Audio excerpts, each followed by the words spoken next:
Hello and welcome back to 100% Real with Ruby. Today I have Richie Kirwan on, and this one is a little different because he is actually in the final stages of getting his PhD published and literally about to get it submitted. And it is something that you have heard me talk about to the cows come home on just how important it is to have significant muscle mass through your life and to get in enough protein.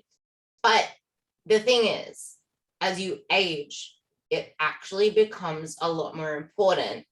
And it's usually in those later stages of life you see people not really care so much about it, and then they blame their metabolism. And we're in a culture where we're focused so much on just the scale going down or just losing fat.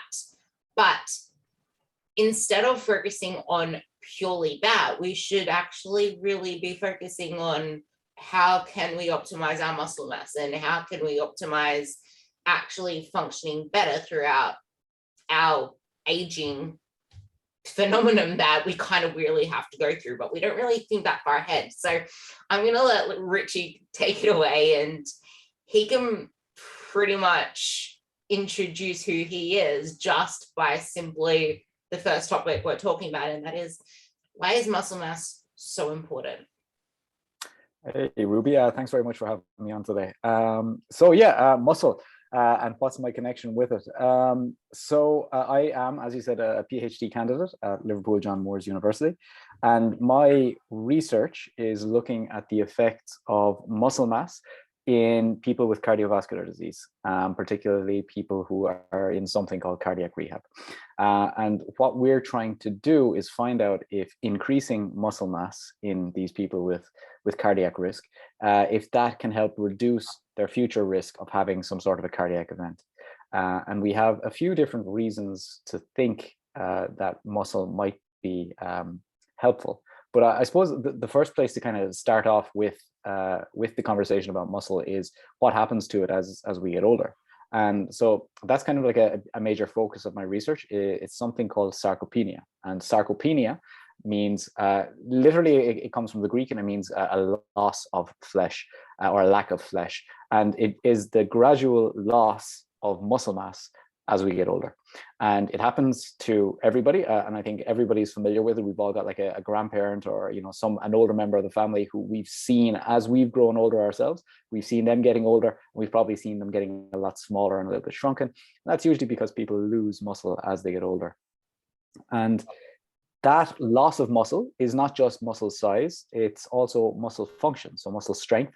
And that's actually specifically called dynapenia, which is the loss of muscle strength as we get older. And we think that's actually even more important because it's connected or associated with a lot with mortality. So somebody's risk of dying from lots of different causes increases with their loss of muscle strength and with their loss of muscle mass as well. Muscle is important for a lot of reasons, and hopefully we'll get to talk about why specifically today. That's actually something that people, especially women, I'm sure you'll touch on that as well, they need to realize that strength training is probably one of the most important things that you can do versus just doing your cardiovascular exercise. Because I know I've heard you talk about it before, where as we age, we actually become a lot more efficient at our type 1 muscle fiber activity, which is that cardio kind of endurance stuff. But it's this muscle strength that not only allows us to live a longer, more fulfilling life of vitality, but it's that type 2 muscle fiber, the one that actually produces force, the one that goes through that strength training work that helps along with this process. So maybe you can talk about just how important it is to strength train and what we should be doing now for that. And also, I guess, bring in the importance of protein, because you can strength train all you want, but you need to actually put in the building blocks to help that process. Yeah, absolutely. So yeah, you're absolutely right with what you're saying about the type 2 muscle fibers. So we know with sarcopenia that so we generally say it's just a loss of muscle mass, but if we look a little bit more specifically at the type of muscle that we lose, we know that we preferentially lose type 2 muscle fibers. And very, very generally, and I try not to dwell on it too much because there are more than, let's say, the type 1 fibers and type 2 fibers. But very generally, if we say type 2 fibers, we're talking about fibers that generate a lot of force very, very quickly. And usually when we build muscle, we selectively grow type 2 fibers more than type 1 fibers. I'm not saying type 1 fibers don't grow, but they certainly do. But type 2 fibers grow a little bit more, and they contribute a lot more to muscle mass. But they also contribute a lot to power and strength and activities that require us to generate a lot of power. And like I said, we lose those preferentially as we get older through sarcopenia.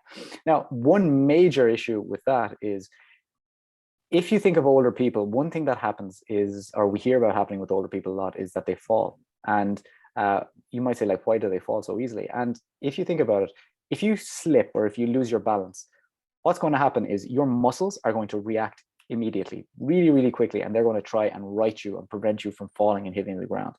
So in older people, their body wants to do that, but because their type 2 fibers are smaller and they're not as efficient anymore, they can't generate the force that somebody needs to move and react quickly. And what you see is that older people tend to fall and hit the ground a lot more, and then we have issues with hip fractures a lot more frequently in older people as well.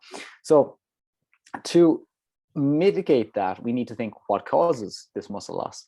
And I'll say first off, I'm a nutritionist, so nutrition is my bread and butter, and like I love talking about it, and I love talking about the benefits of good nutrition. But if I have to just say what is the main issue with muscle loss as we get older, I have to say it is inactivity. It is not moving enough. It is not doing enough exercise.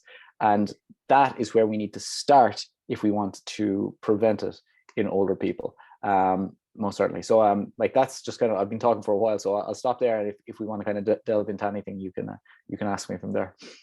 I absolutely love that the nutrition actually is a really big component of it, but it is this inactivity. And something I do want to mention here as well is it's inactivity full stop, because as you age, walking actually provides stimulus to bone turnover, and it also facilitates muscle function. And movement is medicine, and it's not just for muscle and it's not just for bone, but it's the fascia that actually covers the muscle, because that responds to movement. So it's really important to keep that in mind as well.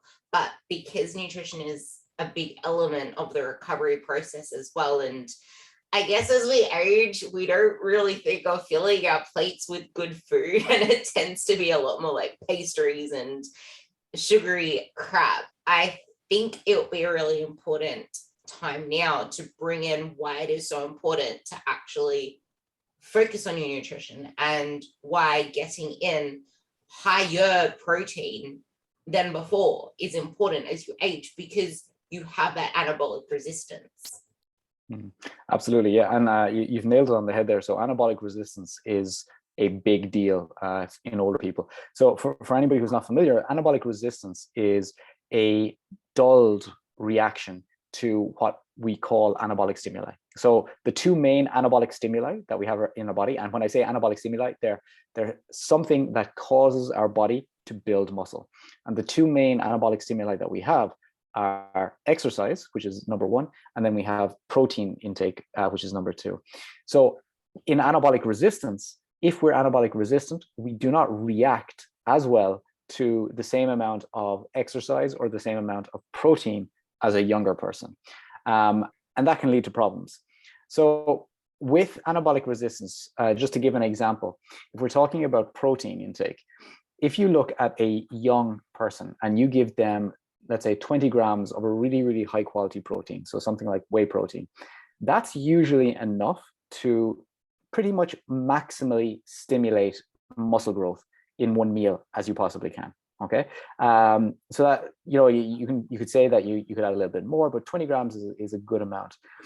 If you give that same 20-gram amount of protein to an older person, so let's say somebody in their 70s, you are not going to see near as good a stimulation of muscle growth.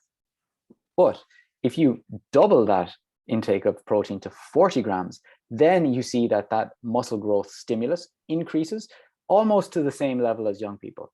So that's a really, really good example of what anabolic resistance is. It's basically saying that we need to get more protein into older people to stimulate muscle growth and muscle maintenance the same as younger people. Now, doing that is not always easy in older people, and like you said, as we age, like our tastes tend to change as well. But if we look at, let's say, standard food intake in a lot of countries, if you look at the US, for example, if you look at breakfast intake of protein, you're talking about usually 12 grams of protein. And that's understandable because for most people, breakfast is either cereal or toast or maybe some fruit, or, for some people, maybe just a cup of coffee.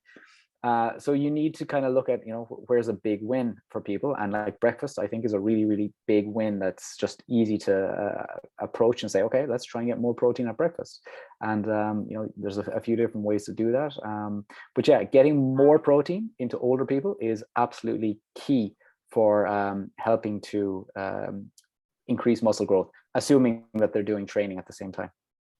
I laughed when you mentioned the breakfast because I'm thinking about my parents' breakfast, and it's just literally like toast with like peanut butter or toast with jam or toast with just butter. And it's like, there's no protein in that. Or it's just my mom eating like Cocoa Pops. It's actually ridiculous what we like.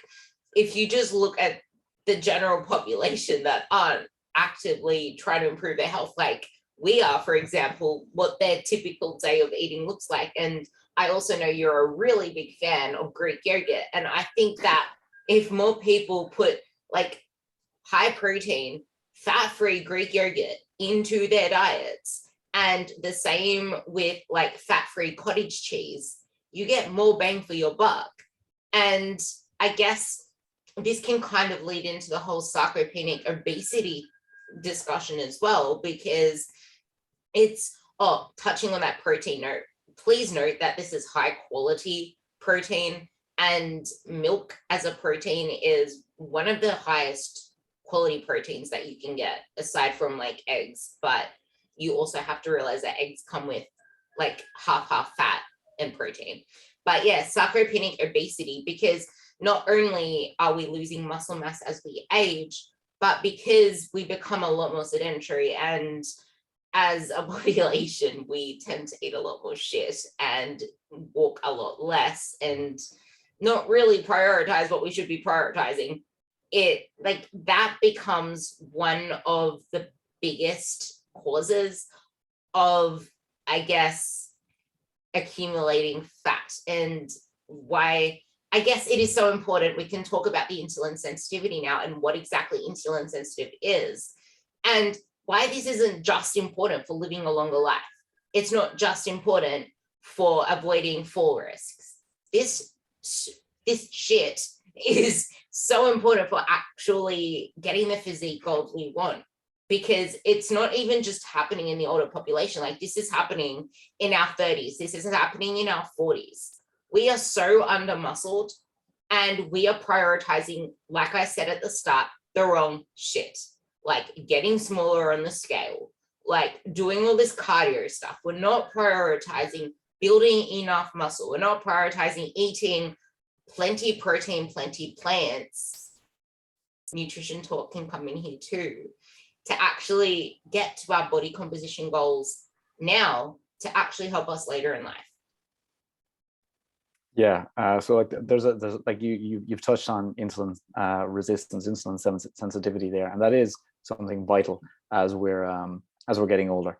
And there's a lot of different things that muscle itself improves. And with insulin sensitivity, just for anybody who's not familiar, anytime that we eat something that contains carbohydrates, that carbohydrate gets broken down into sugars, they go into our bloodstream, and what our blood wants to do, our body wants to do, is it wants to get that level down to a more stable level, because having high blood sugar levels isn't good long term. So what our body does is it starts pumping out insulin, and insulin brings our blood sugar back down.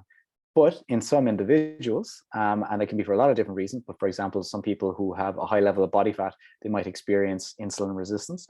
What happens is their body doesn't react to that insulin as well. So the body needs to pump out even more insulin to try and get the same effect. With exercise, with muscle, we see a really, really beautiful correlation between the amount of muscle mass that somebody has and their levels of insulin sensitivity. So their body reacts really well to insulin. And we'd say, why is that? And if you think about it, your muscle, because your muscles store carbohydrates, your muscles actually store glycogen. And when you eat, what happens is if you have very, very, not necessarily very large, but if you have decent levels of muscle mass and it's very high quality muscle mass, meaning you exercise regularly, when you eat some sugar, it goes into your bloodstream and it can get shunted into your muscles to be disposed of, to be taken out of the bloodstream and help maintain your blood sugar levels at a really, really stable, really, really healthy level. So that's just like one of the reasons that muscle mass is really, really important for maintaining healthy blood sugar and also for reducing somebody's risk of prediabetes and diabetes, so blood sugar control issues.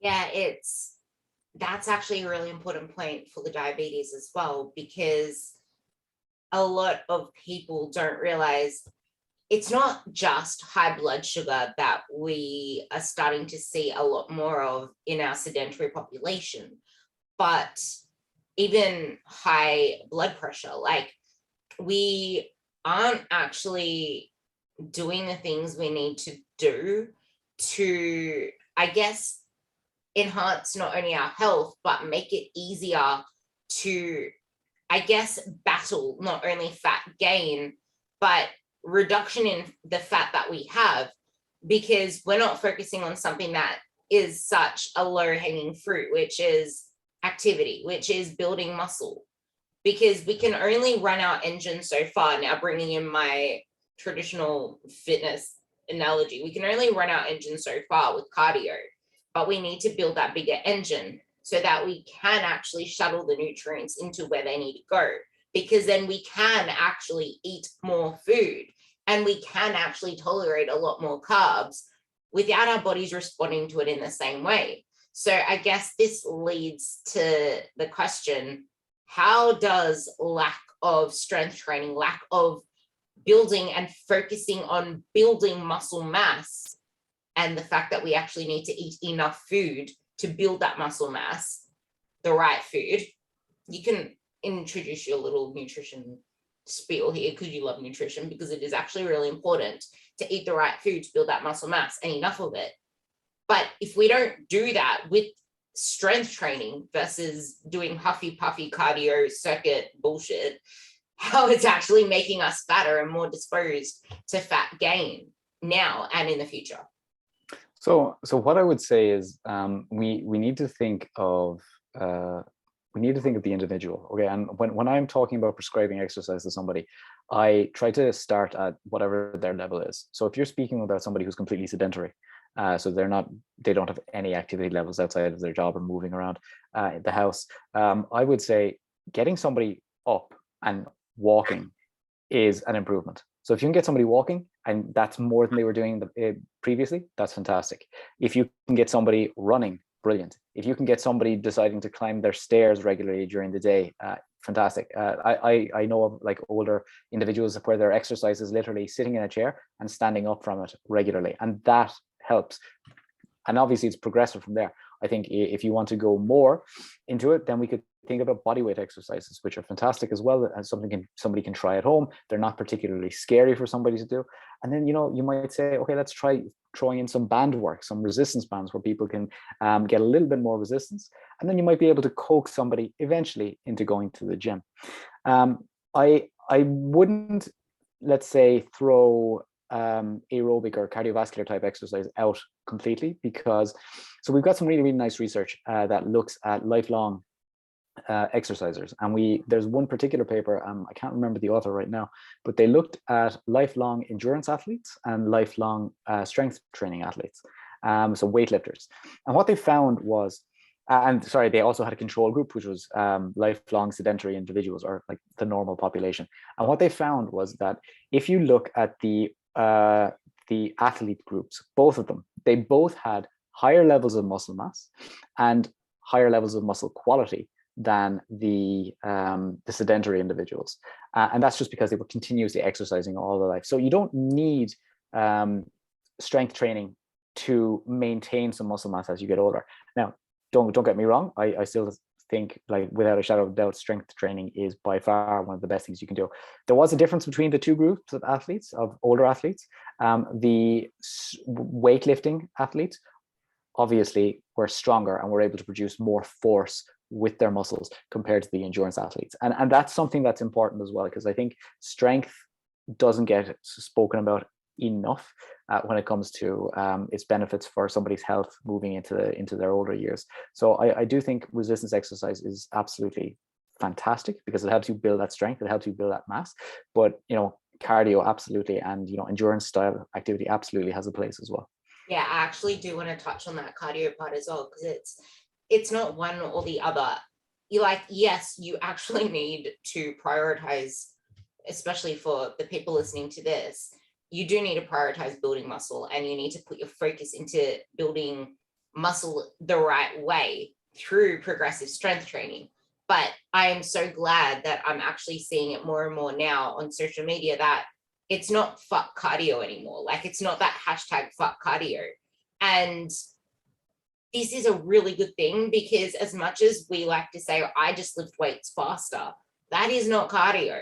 And I did touch on it before, but I know that's not part of this conversation, and that's the high blood pressure. And it is one of the highest causes of mortality. High blood pressure is becoming one of the highest causes of that. And if we're not aerobically healthy, if we're not doing our cardio, we're not keeping our heart healthy, we increase our mortality risk. So it's not one or the other. It's, you do need to actually keep active as well. But you also need to factor in your recovery, because if you're trying to do all the strength training, then trying to run every single day, that runs into the recovery, which pretty much has the same negative benefit. If you're not eating enough protein, you're not eating enough plants to get the nutrients. So you need to actually see where you fit in along that spectrum, and not just say, oh, Ruby just said, fuck cardio, I can just do all the training. I didn't say that. And now I just told you I didn't say that. And it's not, oh, Richie said, I can just walk and sit up and down on my chair all day and I can be a badass. No, you need to actually see what's right for you and push it further down that route. This is actually a really good topic to go into hormones now as well, because as we age, our hormones do change. And we need to really, really be careful who we listen to on the internet, because people like to blame hormones for everything. But the thing is, it's not your hormones, honey. It's your lifestyle. Your hormones respond to your lifestyle. So if you have these factors in check, you can actually optimize your hormones and not have the same ramifications as the general population, who literally just does nothing and doesn't really care about building muscle. So I'll let you talk about that. Well, so when it comes to aging, like, one of the biggest, let's say, changes in hormones that we see would be in women, obviously, because they go through the menopause. And what we see with the menopause is, if you think about it, for a woman, basically through all of her reproductive life, basically from puberty onwards, they have relatively high levels of estrogen and progesterone running through a relatively continuous cycle their entire life. But then you hit menopause and suddenly you see this massive drop in estrogen levels, especially, but also in progesterone levels too. And that has a huge amount of effects on women. One of those effects is linked to muscle mass, because a lot of people don't realize this, but estrogen is actually a very anabolic hormone. A lot of people like to think that testosterone is anabolic and estrogen is catabolic, and I don't know how that myth got started, but it's completely bogus. I was going to say something else, but it's so estrogen is really, really important for helping women to maintain muscle mass. And obviously around the time of menopause as well, you see a lot of other changes that happen in women in terms of their sleep habits can be completely disrupted. And that can be due to things like hot flashes, which affect sleep throughout their life. They can have changes in mood. That affects their ability to eat well. It affects their ability to to exercise, to make decisions to do exercise, because if you're constantly tired all the time, you're not going to want to do that. And then the lack of sleep makes it very, very difficult to build muscle as well. So I'm not the kind of person, I'm a nutritionist. I'm not a doctor. I can't say to somebody, go get HRT. But for, let's say, a woman who's going through menopause, I would say, speak with your doctor about potentially getting HRT, because we see a huge amount of improvements in a lot of different factors, including women's bone health, women's muscle mass, women's body fat distribution, women's sleep patterns, women's mood, just by going on HRT. Also women's cardiovascular disease risk, because this is something people don't think about, but after menopause, women's risk of cardiovascular disease increases to the same level as men. Before that, because of estrogen, women are somewhat protected from cardiovascular disease, but then the playing field gets a bit leveled afterwards. And then in men, obviously, as we get older, from our, let's say, our late 20s onwards, we start losing or producing less testosterone. And that's something that contributes to anabolic resistance. Now, there's not a huge amount that you can do to prevent that change in testosterone, but you can maintain healthy lifestyle habits. So people like to talk about testosterone boosters all the time and like all these tricks to improve your testosterone. The thing is, all of those things are simply healthy lifestyle habits that will help you maintain a relatively healthy, normal range of testosterone. So those are things like strength training can help you to maintain healthy levels. Eating well, making sure you're not deficient in certain nutrients is really, really important. So like if you're continuously dieting, your testosterone levels are going to tank.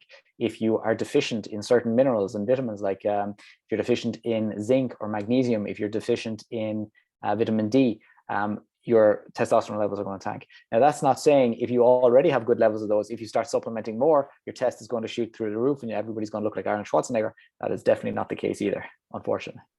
Yeah, I'm going to just put this in here as well. And that's just because you get out in the sun does not mean you have enough vitamin D.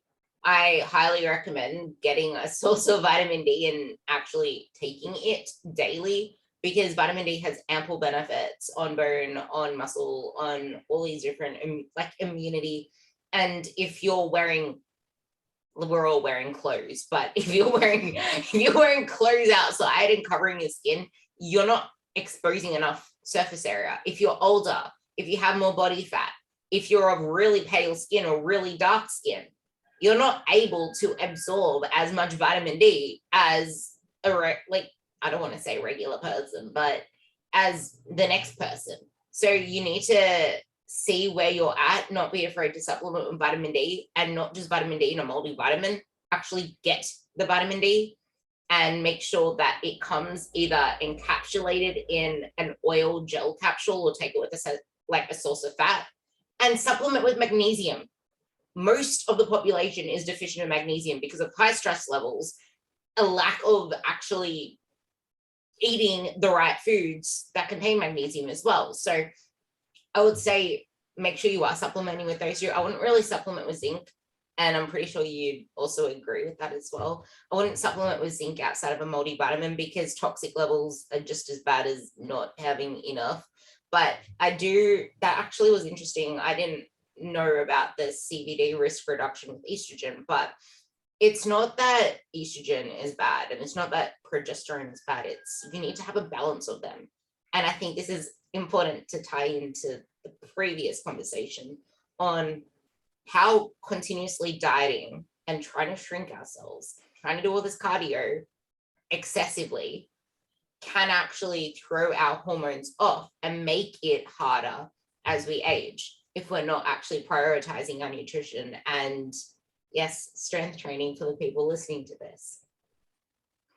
So yeah, when it comes to, let's say, like you said there, continuous dieting, and I do think that I'm going to use the word yo-yo dieting just in this case. I do think yo-yo dieting is a major problem for some individuals, because I did a post on this a while back, but there was a study that had a look at individuals who regularly yo-yo diet, and it looked at their levels of muscle mass, and it found that their levels of muscle mass were considerably lower than the standard population. And there's a good reason for that. So when most people lose weight, let's assume that they don't do any form of resistance exercise. The thing is, we know that resistance exercise is incredibly protective of muscle mass. So if somebody is dieting, I would always say, please do resistance exercise. It's going to make sure that as you're losing weight, you're losing more body fat and you're holding on to more muscle. But in the general population, people, they go on fad diets, they lose a load of weight really, really quickly. But a lot of people don't realize that when we lose weight without doing any resistance exercise, about 50% of the weight that we lose can be muscle mass in some cases. And what happens then is those people, they'll go off the diet, they'll regain weight, and they'll regain that weight preferentially as body fat because they're probably not doing any exercise to stimulate muscle growth. And then at some point, maybe a year later, they'll go on another fad diet, and they'll lose some more muscle mass and they'll lose some more body fat, and then they'll regain some body fat and they won't regain the muscle mass. So we've got this terrible, almost vicious cycle where people are losing muscle mass continuously and then eventually regaining body fat. So we're getting into a state where we're getting to almost a sarcopenic obese state, where we have people losing muscle mass, the sarcopenia, and we've got the obesity, the increase in muscle mass. And that's not a good combination for people. And then it's just another perfect example of why strength training, resistance exercise is so important. It's not just for building muscle, it's for maintaining your muscle and maintaining your health and your body function, metabolic function, and good metabolic health as you age. This is actually the part that I feel most people need to hear, because sadly, a lot of people listening to this have been through the yo-yo cycles, and a lot of people that follow me and a lot of the conversations I've been having on Instagram lately are from those yo-yo dieters. They are from people trying to eat so clean and then they binge eat on like treats and stuff. And it's this cycle of binge restrict, yo-yoing, and it is ruining, I don't like saying ruining your metabolism because your metabolism is adaptive, but it is ruining your adaptive metabolism. And that's the sarcopenic obesity that I feel like everyone needs to understand the complexity of it, but also how simple it is to avoid it. So maybe you can just touch on that a little bit more, and what you would say as, I guess, the low-hanging fruit to avoid such a thing. Okay, so to the low-hanging fruit when it comes to sarcopenia and sarcopenic obesity to a certain extent is exercise. It always is, and it always will be. It is by far the most important thing that people need to do. If somebody is, like I said, going from a sedentary place where they've never exercised before and they're like, what do I do? Walk, do it. And then from there, I'm like, find something that you enjoy. And the reason I say that is because most people, not everybody is going to be a dedicated, or fitness obsessed in life. It's very, very easy for those of us who work in the industry to, like we probably exercise quite regularly. We probably eat relatively well. It's very easy for us to think, okay, well, this is my normal life. Why can't other people do that? But not everybody can or wants to. So it's very important to find something that people enjoy. So for example, if you're working with somebody and they say, what do you like? It's like, I like basketball. Okay, fantastic. Can we get you to play a basketball game a couple of days a week? What do you like? I like dancing. Fantastic. Can we get you to a dance class? That'd be really great. That's great social interaction for you as well. What about swimming? All of these different things. Now, you can always encourage people to get to the gym, but I think you have to start with the easy stuff first. And the easy stuff is always going to be the enjoyable stuff, because it's stuff people will, they'll do their class and they'll be like, oh, I can't wait for the next class next week. So we start there. And then we eventually progress to getting them lifting weights, which would be fantastic if we can do that. And then with that, it's like, start easy as well. Start with just a couple of days a week and just start with a really, really basic program, and it might be just like 4 movements, go in there, do, 3 sets of like 8 to 12, like really, really basic, get them liking it. And then it's a matter of like, how do I get them to like it? And the way I do that with my clients is I gamify it. And I gamify it by making them record like their weights that they've lifted, and then I show them, okay, so this is what you did when you started your program, and now 3 months in, look at how much weight you're lifting, look at the reps that you're doing, look at how many sets you're doing. And people look at that and they're like, oh wow, yeah, okay, next week I'm going to see if I can lift even more. Obviously, without breaking themselves. So that's the low-hanging fruit there. Then on the nutrition side, we have to look at, okay, getting in more protein. How do we do that? Like I said, breakfast is a super easy place to try and get that in.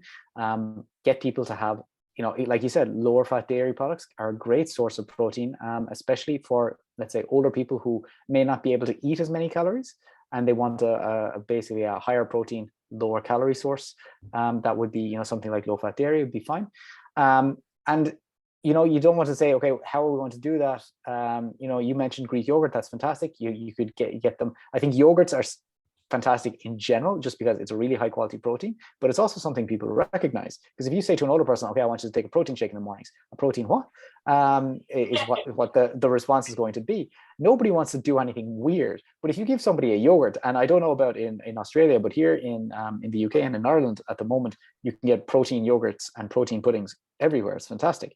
So like giving somebody one of those, it's tasty, it's easy, it's quick. It's like you take it out of the fridge, you eat it, you're done. Great. Then lunch, okay, lunch is, if we look at the US as an example, average protein intake in the US is about 20 grams, a little bit less. What can you do with that? Just add, again, you could add a protein yogurt. You could add like a little Baby Bell cheese. I don't know if you have those in Australia, but they're like, okay, you got little mini cheeses that you can have. You might just say, oh yeah, I want to have a few extra slices of chicken in my sandwich. You don't need to reinvent the wheel with this. And then you think, okay, maybe I could introduce another meal at some point during the day. Okay, like maybe after dinner, I could have like, a late meal with just a little bit of protein, maybe some fruit, some berries, something like that. Something, again, easy to do, easy to manage, something that looks normal and something that's enjoyable. And then if we go a little bit deeper, and if we get into the supplement side of things, I would say that I would recommend, and I recommend it to virtually everybody now, even not even to athletes. I recommend it to older people, younger people, men, women, children, creatine. And I think it is something that a lot of people can really, really benefit from. One, because so as we get older, creatine levels tend to decline. Creatine in our muscles, just for anybody who's not familiar with it, it helps us to generate force in our muscles, and it keeps our muscles quite strong. So just taking creatine on its own, even without any resistance exercise, can help older people be stronger a little bit, not significantly, but a little bit stronger. It can also help prevent falls. Just taking creatine, because it helps people to generate force quicker. And like I mentioned earlier, when you fall, you need to generate that force quickly to stop yourself from falling over, to move your body in a way to keep yourself from falling. But on top of that, especially with older people, we know that creatine has benefits for cognitive function, so for brain health. And we see that as people get older, you tend to see a decline in cognitive power. But taking creatine can actually boost cognitive performance, people's ability to do difficult tasks with their mind. And the reason for that is so creatine works by helping us to regenerate something called ATP in our muscles. So ATP, a lot of people will have heard of this from like their high school biology. ATP is the energy currency of the cell. That's the phrase that's used in every biology textbook in the English language, I think. And when we're exercising a lot, we need to use ATP. And when we use it, creatine regenerates it back into ATP. And the more creatine we have, if our muscles are saturated, we can keep generating ATP, we can generate a lot of power. But people don't realize that our brain is an incredibly power-hungry organ, and it goes through ATP in an incredible amount. So having more creatine in your brain helps you to perform cognitive tasks, which are very, very energy heavy, much better. So yeah, that would be another recommendation besides the protein and exercise. I'm so glad that you mentioned that before me, because creatine, it's not something I usually force upon people. It's just like, hey, creatine's really good for you, you should take it. But I feel like a lot of people do actually think it's only for the sporting industry, but it goes beyond the sports. Like I got my protein one with the flavoring in it for my parents, and I'm like, yeah, take this, you can have it as your cordial. And it's so easy to just put into their water. And I gave them like because we have like diet right cordial, I gave them like my diet right bottles, because even hydration is something that you forget as you age. And that's something that I noticed in my parents as well. They used to only drink one little 500 ml bottle, and now it's actually, no, you need to drink, your muscles need hydration, your body needs hydration. So it's like getting creatine, if you can get it flavored in a way that's good. My protein has that. Or even just I recommend just getting plain creatine monohydrate, adding it to some diet cordial, adding it to some pretty much sugar-free flavored water flavoring, I was meant to say. And that not only gets you the creatine, but it is like, hey, you need to actually drink. It's a reminder for that. But something you spoke about, which I really loved as well, is that is why, instead of just focusing about just the scale going down, which I'm going to keep harping on about, maybe you should actually put that focus into how's your training going? Gamify it, like log your weights, write down in under every exercise. I do this too with my clients. I try to do it all the time, and I keep pushing it. It's just sometimes there's a mental resistance because you're so used to just focusing on what you used to focus on before.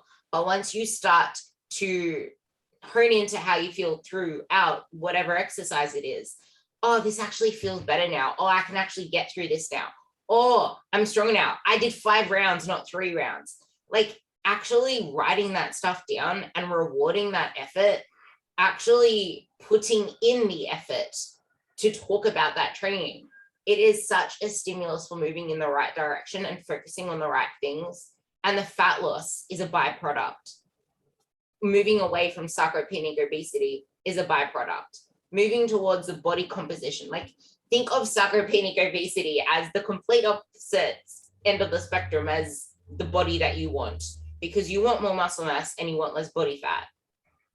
Sarcopenic obesity is less muscle mass, more body fat. So if you do the things that Richie just mentioned, you will move closer and closer towards the body that you want. And that includes not yo-yo dieting. That includes prioritizing protein and weights when you're dieting and when you're not dieting. Like, you need to go through phases of, okay, I'm in a diet now, okay, I'm not in a diet now, and spend more time there, because you can't really build muscle mass in a diet. You might be able to maintain it if you diet smart, but you can't really build it if you're not a novice / newbie. And you also mentioned it's not just what you do in the gym or in the exercise itself, it's what you do outside of it, going for walks, staying active. That stuff is important, because you can do all that you want inside that hour session of exercise. You're still sedentary if you're sitting on your ass all day. So keep that in mind. So something else that I feel you can kind of really touch on as well is when it comes to making the food accessible. It's like, oh, but healthy food is boring. But it's not. You can actually, it's knowing how to pair things together while keeping it simple, because you don't need a conglomerate of different food additions to make this glorious dish. Like, just pick the protein, just pick the veggies, and actually flavor it with stuff. Like, flavor your food, make it simple, put in seasonings, put in herbs, like gamify the food as well. And yeah, you can actually touch on that because you love your food. I do love my food, yeah. I think in response to anybody who ever tells me that healthy food is boring, it's like my response is, you're doing it wrong. And I think a lot of it is down to people most people do not have good kitchen skills. And I feel very, very lucky, and I'm probably a bit privileged to have had like a grandmother who I got to cook with when I was younger, and she, basically gave me a love for cooking in the kitchen. And then, I studied home ec when I was in high school as well, and I've always loved cooking. Not everybody has that, okay? And I also realize not everybody has the opportunity to cook, not everybody has the time. And like some people, don't even have, funnily enough, some people, I might say this and it might sound funny, some people don't have the equipment for cooking at home, because some people might be in houses that don't even have a proper kitchen or cooking equipment. But I will say that if it is possible to definitely learn a few very, very easy things to do to help make cooking healthier meals easier. The first thing I would do to say to some people is get a decent cookbook, okay, and get a recommendation for somebody. Here in the UK, there's a very popular series called Pinch of Nom, and that's like pinch of Nom, which does a lot of like, lower calorie, higher protein recipes from of a lot of different cuisines. And it just makes them very, very easy to produce. And it also focuses on batch cooked meals. And batch cooking is something that I absolutely love because I am incredibly lazy. And I have a number of jobs that keep me busy. So it's really, really difficult for me. I don't want to be spending, all my days and all my afternoons and all my evenings cooking a separate meal. So what I often do is I batch cook on Sundays, and I have meals throughout the week. So for example, like I make things in my slow cooker. And if people haven't had a slow cooker or don't have one, that's probably one of the easiest and the best pieces of cooking equipment people should ever buy, because they're dirt cheap. Like here in the UK, you can pick one up for about £30. And they're quite energy efficient. And literally all you do is you put stuff into it and you turn it on and you come back 6 hours later and it's cooked. So it's great for things like stews. It's great for things like, doing a bolognese if you want to do it like that. It's great for curries. And like you said, it's just a matter of like picking a protein source. So you find like, a nice lean piece of meat or something like that. Or if you want to go with a vegetarian sources, like it's a tofu or corn. I don't know if you have that in the UK, in Australia. Yeah. And pop in your vegetables, find a seasoning that you like, and you don't need to reinvent the wheel and just like, okay, I'm going to make this fantastic sauce from scratch. You don't need to do that. If you want, like I use like jarred bolognese sauce or things like that all the time, because they're easy and it's mostly tomatoes, which a lot of people don't realize. But a lot of people look at jarred sauce and say, oh, that must be unhealthy. That's not necessarily the case. This is such a big point to actually touch on. I just want to get you to talk about that more, because a lot of people are just like, oh, I just need to eat really clean, or I don't want to have like tinned ingredients, or it needs to be organic, or BSPs or whatever they're called, BSP, I don't know what they call those, glycerol phosphate, whatever. I don't even pay attention to that shit. It's like, no, you like make shit simple. That stuff isn't ultra processed. That stuff makes shit easier. Get your frozen veggies, have some sauce it out of a can. Like I love tinned tomatoes. I love just normal tomato-based pasta sauces as well. So yeah, maybe hop on that part a little bit more so you don't have to keep reinventing the wheel like Insta. Yeah, I think the whole idea of clean eating really has messed a lot of people up. And I remember distinctly actually when I did my master's in, I did my master's in Barcelona, and kind of to subsidize while I was living over there, I worked in a bar. And I remember this guy came in and we got talking about food, and he was very drunk. I'm gonna put this out here first just to start a conversation. And he started talking about food and how he was going to go lose weight. And he wasn't going to put anything processed in his body, because anything processed is bad. And if you put some processed food into your body, it's just not good for you. And I'm there as a graduated nutrition student at that point, and I'm just looking at him and I'm just like nodding my head, waiting for my tip at the end of it. And the problem is, though, that's a common mentality, that if you have processed foods, it's automatically bad. And I think that's a terrible way of thinking, because processed foods can be used and included in a overall healthy pattern to help people eat better. And just to give an example of that is, so for example, I cook let's say a meat sauce or a bolognese type sauce fairly regularly in my slow cooker. And all I do is I get some lean beef, I get some vegetables, and sometimes they're frozen. So I get frozen vegetables because they're super convenient and they're already chopped, and I literally just throw them into the pan. And I put them into this big massive pot, and I add in these jarred tomato sauces that are already seasoned. They taste absolutely fantastic. And what I've got here is a massive bowl that's filled with loads and loads of really, really high quality protein, loads and loads of vegetables. And it's got some sauce on it that gives it flavor, that makes it nicer, that makes me want to eat it. And that's adding very, very few calories.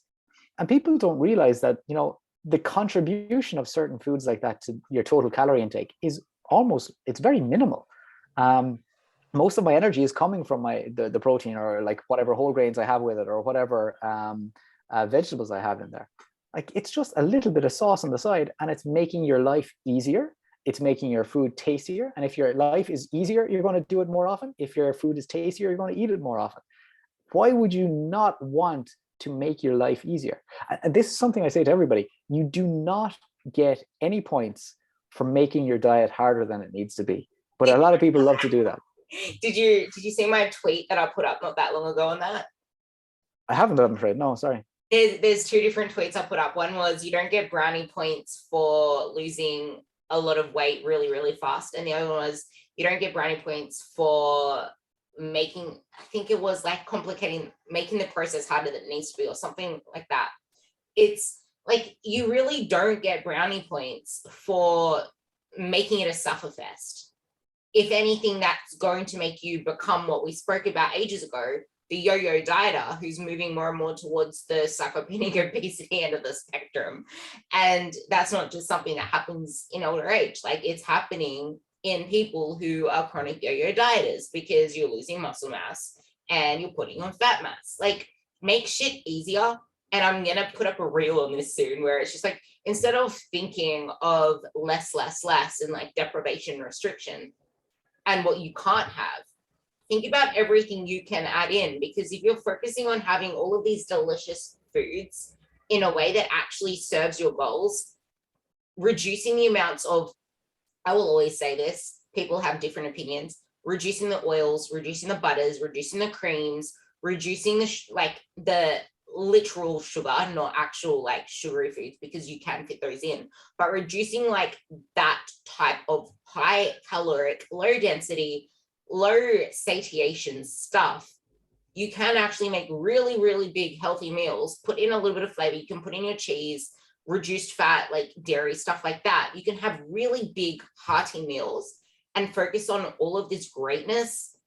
And more, you'll want less and less of all of that other processed stuff. And you'll be able to fit in more, feel more satisfied, and not have those cravings the same way, because I'm pretty sure you can touch on this as well if you want to, but increasing your amount of protein and increasing the nutrient density of your foods reduces food cravings.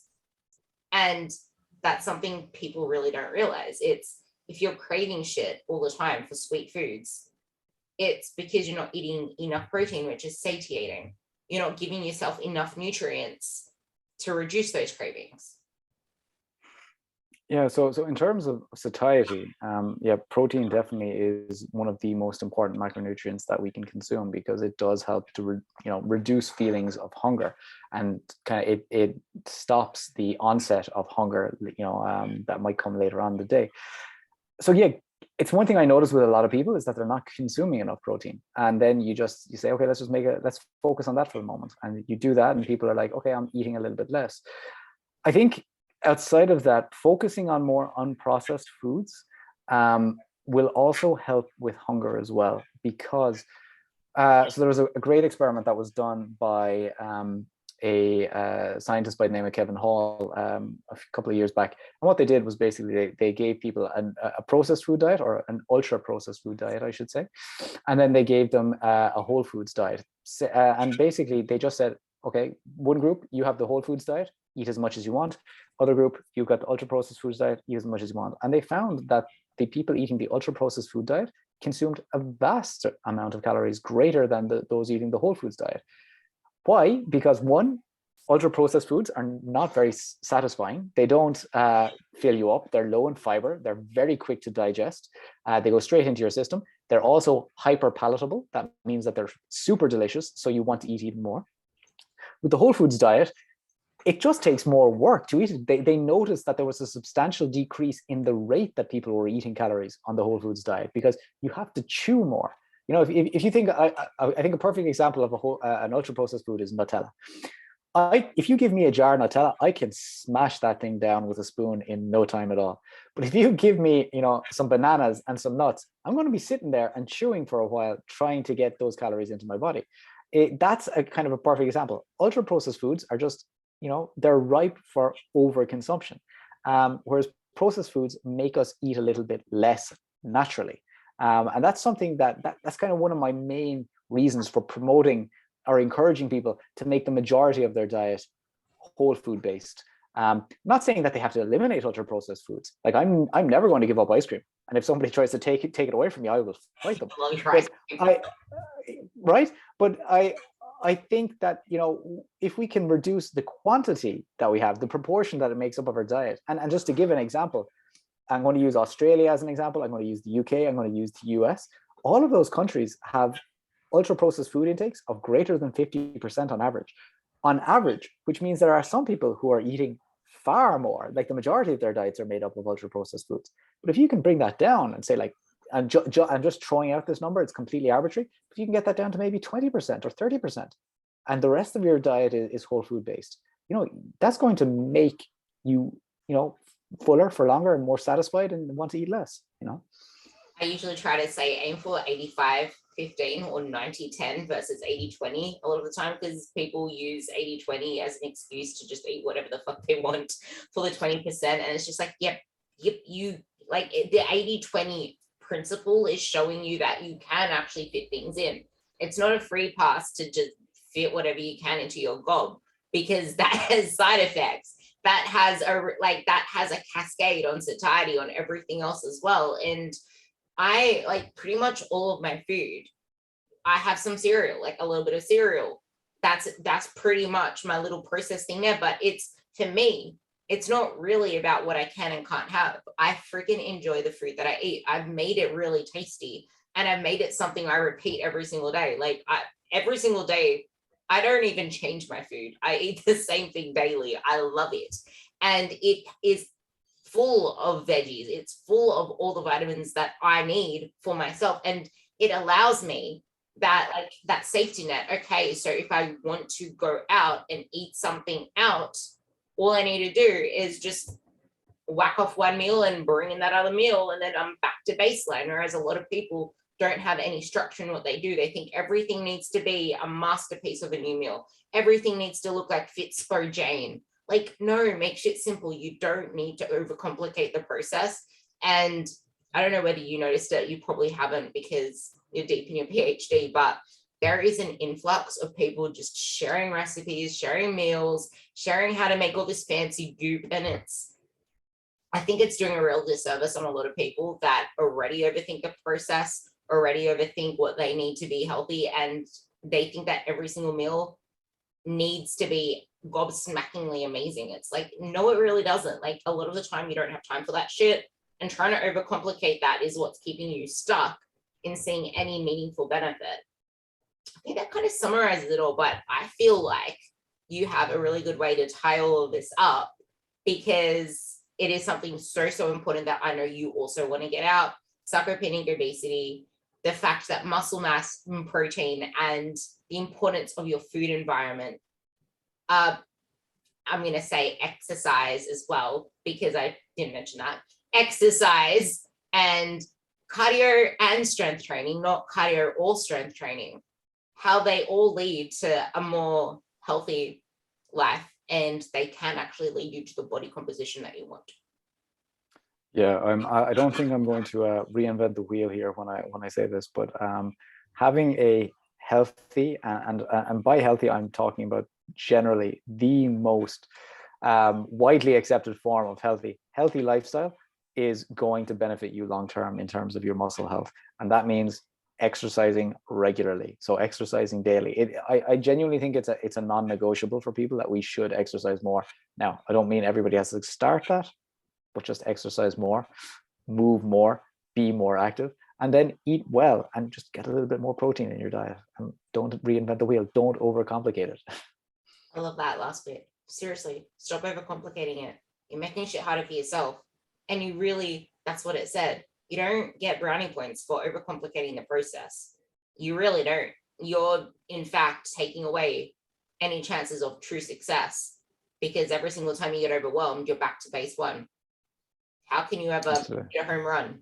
Hey, that rhymed. That is so good. There we go. Every single time you overcomplicate the process, you go back to baseline and you can't get a home run. That will be something good to remember. So with that, thank you so much for coming on, Richie. I'm going to put his Instagram bio below. I highly suggest that you go and follow him, and actually don't just click follow. Don't do that. Click it and scroll through his page a little. He has amazing graphs that show you the benefits of just keeping shit simple, like the most simple things of how whole foods actually have more of a metabolic cost to processing than ultra processed foods, aka it actually is healthier for your metabolism. There are so many things on there that I feel will benefit you in your journey, showing you it as a picture, and just some simple takeaways that it really doesn't have to be all that complicated. So seriously, scroll through it, see what you glean from it, and thank you for listening to this podcast, and thank you for coming on, Richie. Thank you so much for having me, Ruby. A lot of fun. Thank you.